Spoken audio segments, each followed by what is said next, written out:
Ok, dæmi 1 á lokaprófi 2013 vorið verkfræði megin.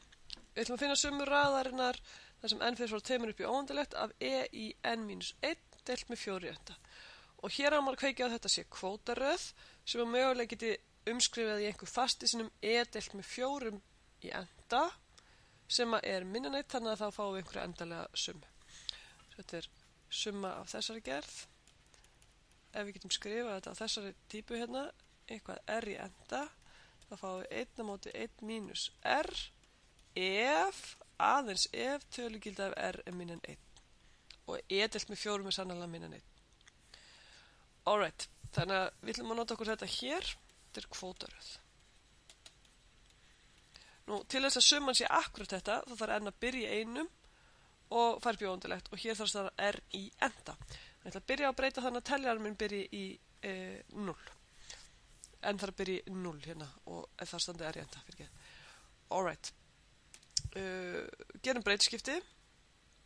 Ég ætla að láta k plus 2 vera jafnt og n. Það þýðir að þegar n er 2 þá er k 0. Það er nýja breyta mín.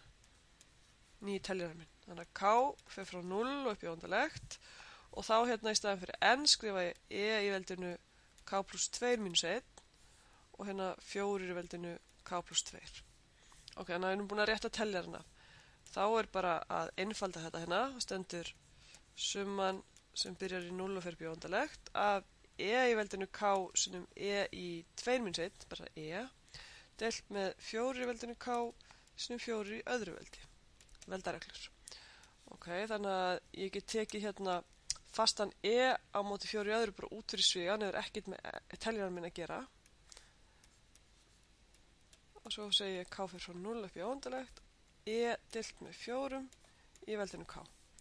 Ok, hér sjáum við að kvótið minn í kvótaröðinni er e deilt með 4 sem er sannarlega minn en 1 og er positífur, þannig að þetta er tölugildi af r er örugglega minn en 1. Minna að e er 2, eitthvað. Þannig að við segjum þetta hér sem summa er e deilt með 4 í öðru sinnum 1 á móti 1 mínus e deilt með 4. Og svo hérna er ég með 4 í öðru, ég get margfalda skrifa þetta sem 4 sinnum 4 og margfalda 4 hérna inn, þá stendur e deilt með 4 sinnum 4 mínus e og við erum komið með niðurstöðun okkar. Tökum þá næsta dæmi. Nú fáum við gefnar 3 raðir og við erum að ákvarða hvort það séu samleitnar eða ósamleitnar og það er mikilvægt að rökstyðja svarið. Við byrjum inn á aðleinum. Við sjáum þessi summa fer frá 1 upp í óendalegt og er alltaf 1. Þetta er sérst 1 plus 1 plus 1 plus 1 plus 1 plus 1 plus 1 og svo framvegis alveg endalaust. Út úr þessi kemur klálega óendanlega stór tala. Þetta er þá ósamleitur röð.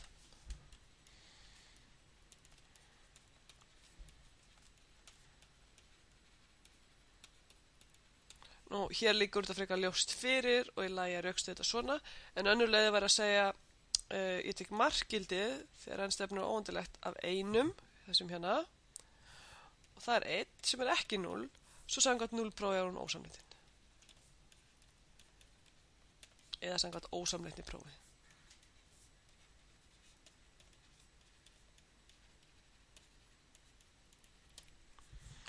Ok, svo kemur dæmi B. Þetta hér, 1 á móti n sem n plus 1, einhverjir kannski rekast á þá staðreynd að þetta er kíkisröð og það er hægt að stofnbrota liða þetta hérna brot upp í 1 á móti n mínus 1 á móti n plus 1. Það er hérna, já, bara til að sýna fram á að það er rétt, þá getum við séð n plus 1, að við lengi þetta brot með n plus 1 og lengi þetta hérna brot með n, þá er ég með n plus 1 minus n, ég er með 1 á móti n sinnum n plus 1. Ok, stofnbrotaliðin er náttúrulega bara hinn áttina. Ok, ef við sjáum þetta, þá vitum við að þessi röð hefur hlutsumrunu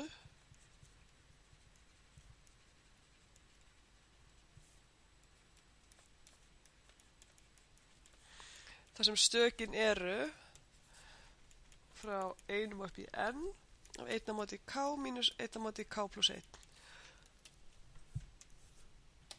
Og við skrifum út hvernig nokkur stök eru hérna, sjáum eitthvað munstur í þessu. Þá sjáum við þetta skrifum hérna fyrir neðan. Ef ég set 1 inn, þá fæ ég 1 og þá fæ ég hérna mínus hálfur. Svo set ég 2 inn, þá fæ ég 1 á móti 2 og set 2 inn hér og fæ ég 1 á móti 3, þannig að mínus 1 þriði. Og svo heldur þetta svona áfram, plus 1 þriði, mínus 1 fjórði, plus 1 fjórði, mínus 1 fimmti og svo framvegis, alveg upp í 1 á móti n, mínus 1 á móti n plus 1. Og segja að þetta kíkir svo vegna þess að það styttast allir út liðinir hérna. Allir nema fyrsti og síðasti. Og svo skoðum við hver stefnir hlutsumurinnan þegar n stefnir á óendalegt.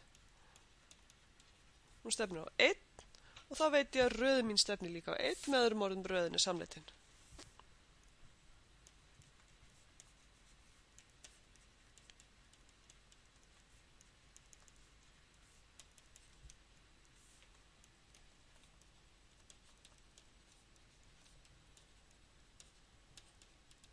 Ok, það eru nokkrar aðrar leiðir til að sýna þetta. Önnur leið var að nota samanburðarpróf. Önnur leið fyrir þetta var að segja, ok, ég er með hérna röðina 1 á móti n sinnum n plus 1. Og ég ætla að skoða þessa röð. Ég ætla að skoða stökin í liðina í summinni. Við erum með 1 á móti n í öðru plus n. Nú veit ég að þetta er örugglega minn n 1 á móti n í öðru. Þess að hér ef ég deili með n í öðru plus n hérna þá deili ég örugglega með stærri tölu heldur en hér, þannig að brotið mitt verður minna hér heldur en hér. Nú, ég veit líka að þetta er stærri 0, vegna þess að n byrjar í 1. Og þannig að þetta er pósitífurina og ég þekki þessa röð hérna, 1 á móti n í öðru. 1 á móti n í öðru er p-röð með p eftir 2, þannig ég veit að hún er samleitin. Ég skrifa það, p-röð með p eftir 2. Þurfum að vísa í okkur við vitum þetta. Og þá, samkvæmt samanburðarprófi, þá eru stökin í þessari samleitnu röð stærri heldur en stökin í röðinu minni hérna. Þannig að þessi hérna röð hlýtur líka að vera samleitin. Þannig að segjum svo samkvæmt samanburðarprófi.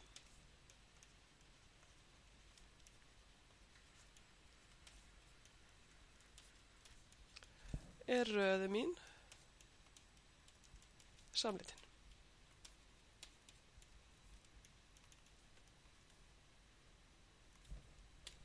Þetta var önnlega til að gera b-lið. Skulum taka c.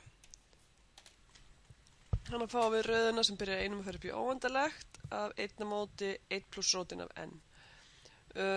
Ég sjáum að fyrir mjög stór n þá hafa þessi röð sirka eins og þessi röð. Þessi plus 1 hérna undir strikið fyrir að skipta mjög litlu máli þegar n er orðið stórt.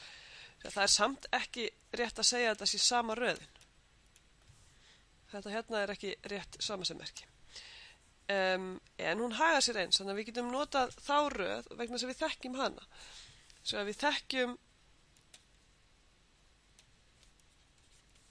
að röðin af 1 á móti rótin af n, sem n fer frá 1 upp í óendalegt, er ósamleitin. Og akkur vita það, vegna þess að þetta er p-röð með p eftir hálfur. Minnið að p var minn en 1 eða eftir 1, þá var hún ósamleitin. Alright, ok, hvernig getum við notað þetta? Við getum notað markgildispróf. Þannig að segjum markgildið þegar n stefnir á óendalegt af röðinu sem ég reyna að segja eitthvað deilt með röðinu sem ég veit eitthvað og svo reiknum við þessu markgildi og ef við fáum eitthvað sem er stærri en 0 út úr þessu markgildi þá veit ég að upprunna röðin þessi hér sem ég reyna að segja eitthvað sé líka ósamleitin. Þetta er 1 á móti 1 plus rótin af n deilt með 1 á móti sem sagt margfalda með 1 á móti 1 á móti og þá verður þetta markgildi hérna stefnir klárlega á 1. Við getum síðan með að deila með rótinu n hérna fáum við 1, svo deilum við með rótinu n í báða liði hér fáum við 1 á móti rótinu af n plus 1 og þessi hér stefnir klárlega á 0 þegar n stefnir á óendalegt þannig að stefnir á 1 sem er stærri en 0 sem er það sem þarf að gilda í markgildisprófinu. Þannig að við segjum svo samkvæmt markgildisprófi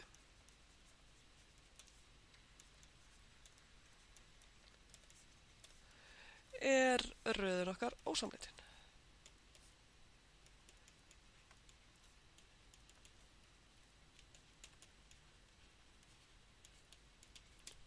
Og þá erum við búin með dæmi 2. Tökum dæmi 3. Og hér er okkur gefið, hér erum við dæmi 3 og við eigum að nota þessa hérna þekktu veldaröð. Þetta er hérna kódaröðin okkar. Til að finna veldaraðaframsetningu fyrir fallið f af x jafnt á ellin af 1 plus x deilt með 1 minus x. Og þetta dæmi hefur reiknað í vetur, bara alveg sama dæmi. Og þar er hugmyndin að sjá, hvernig tengist þetta hérna fall ellin og hvernig getum við umskrifað þetta eins. Og við umskrifum í fyrsta lagi og segjum að þetta er ellin af 1 plus x mínus ellin af 1 minus x. Og svo reynum við að finna veldaraðaframsetningu fyrir hvort fall fyrir sig.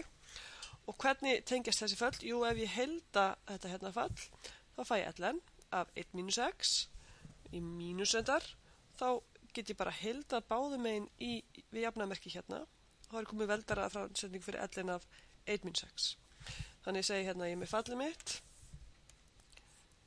Ég ætla að segja fall af t. Það er summan sem byrjar frá 0 upp í óendalegt af t jafnt að ég kalla breytum mín á x bara t.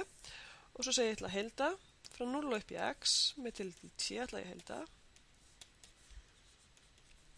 Og þá fæ ég heildi, stofnfallið af þessu er mínus ellin af x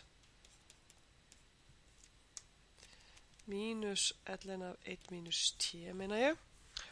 Og svo á bilinu 0 upp í x og hérna fæ ég summuna frá 0 upp í óendalegt af t í n plus fyrsta deilt með n plus 1 á bilinu 0 upp í x.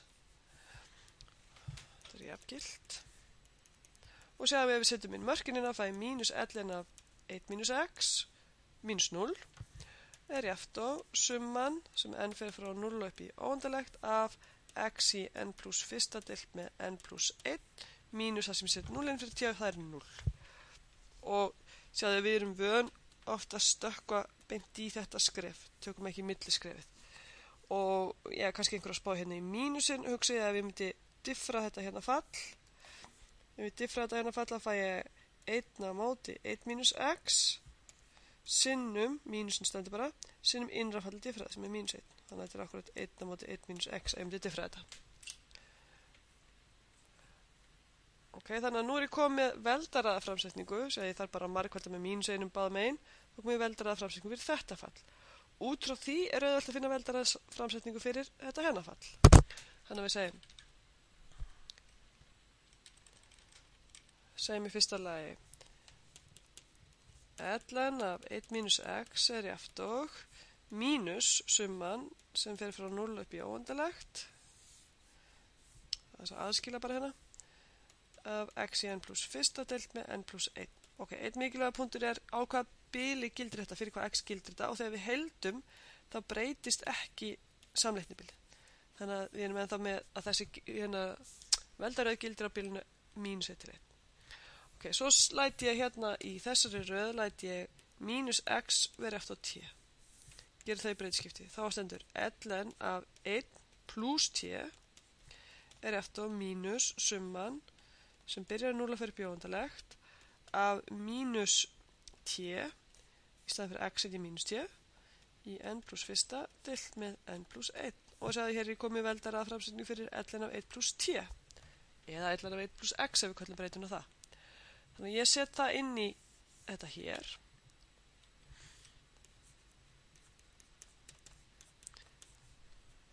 Þannig að ellin af 1 plus x mínus ellin af 1 mínus x. Sér svona. Þannig að ég fæ ellin af 1 plus x, það er summan sem byrjar 0 fyrir upp í óendalegt af mínus t í n plus fyrsta deilt með n plus 1 og svo þetta er mínus ellin af x. Mínus ellin af x er þessi hérna ln af 1 mínus x. Þannig að mínus mínus það verður plús. Summan sem fer frá 0 upp í óendilegt af x í n pluss fyrsta deilt með n pluss 1. Sér að hér er mínus og hérna er mínus, það verður plús. Og þá stendur þetta svona og þetta er nú ljómandi fínt. Við þurfum bara að smella þessu saman. Og sjá, summan byrjar í 0 og fer upp í óendilegt hérna í báðum, þannig að ég má taka þetta undir bara eina summu. Og það er með mínus t í n pluss fyrsta og skulum kalla breytuna það sama, ég ætla að kalla hana x hérna. Skiptir engum máli hvort óþekkta heiti t eða x. Deilt með n pluss 1 pluss x í n pluss fyrsta deilt með n pluss 1, sé svona. Og sjá, hér er einhverju sameinlega liðir. Hérna er ég með mínus sinnum mínus x í n pluss fyrsta. Nú, mínus x í n pluss fyrsta, og nú fór skjárun eitthvað flakk. Þetta getum við skrifað sem hérna, það sem er upp á striki. Skrifum þetta hérna. Mínus 1 í n pluss fyrsta, í mínus, sinnum x í n pluss fyrsta. Og þegar x í n pluss fyrsta sameiginlega liður, tökum við út fyrir sviga. Summan n byrjar í 0 og fer upp í óendilegt af x í n pluss fyrsta deilt með n pluss 1. Sinnum, hér stendur þá eftir þessi liður, mínus 1 í n pluss fyrsta pluss 1 bara, deilt með engu, bara að segja svona. Og sjáðu þetta hér með mínus 1 í n pluss fyrsta, þetta verður alltaf mínus 1 og pluss 1 til skiptist. Allt í allt þá er líka mínus 1 í n pluss fyrsta, það er það sama á mínus 1 í fyrsta, þannig að ég geti skrifað þetta hérna. Get ég alveg skrifað þessu mínus 1 í enda, bara svona. Í enda eða n pluss öðru skiptir ekki máli vegna þess að þetta er bara spurning hvort veldið er sléttala eða oddatala. Og sjáðu, þegar ég er með mínus 1 í enda pluss 1, þá þegar þetta er sléttalata hér, þá stendur bara 1 pluss 1. Það stendur 2. Og ef það stendur oddatala hérna, þá stendur mínus 1 pluss 1 sem er 0. Þannig að ég fæ sem sagt 0 í öðru hvorn lið út úr þessu hérna. Og af hverju að hafa þá alla með, ég tek þá út. Sjá, skilja að færa þetta aðeins hérna. Komum með þetta hérna. Og segi, þetta hér gefur mér n fer frá 0 upp í óendilegt. Gefur mér bara eitthvað þegar n er sléttala, þannig ég sé bara til þess að n sé sléttala. Þegar hérna sléttala, ég get kalla þetta 2n, kalla þetta n 2n. Þá alveg saman hvað n er hér, þá fæ ég alltaf sléttölu hérna. Ef n er 0 fæ ég 0, ef n er 1 fæ ég 2, ef n er 2 þá fæ ég 4 og svo framvegis. Ok, þannig að summan mín verður bara 2 sinnum x í veldinu 2n pluss 1 deilt með 2n pluss 1. Og þetta er röðin mín. Og nú er góður síður þegar ég með fasta hérna að hafa hann fyrir utan sviga, svo að tvisturinn kemur af því að ég fekk 2 út úr þessu hérna, þessum sviga, annað hver skipti. Það er góður síður að hafa tvistinn fyrir utan sumumerkina svo við sem ekki að margfælda með hann í hverjum einst skrif, bara gera einu sinni í lokin. Þannig að 2 sinnum x í 2n pluss 1 deilt með 2n pluss 1. Ok, hérna í þessu dæmi þá er mikilvægt að lesa vel leiðbeiningar. Það stendur notið þessa hérna röð til að finna veldaræða framsetningu fyrir nýja fallið okkar. Þá þurfum við að taka útgangspunkt í þessari röð hérna. Með öðrum orðum heildana og svo gera breytuskipti til að finna hvað liðin fyrir sig hérna. Og þetta voru fyrstu 3 dæmin á lokaprófinu 2013 vorið.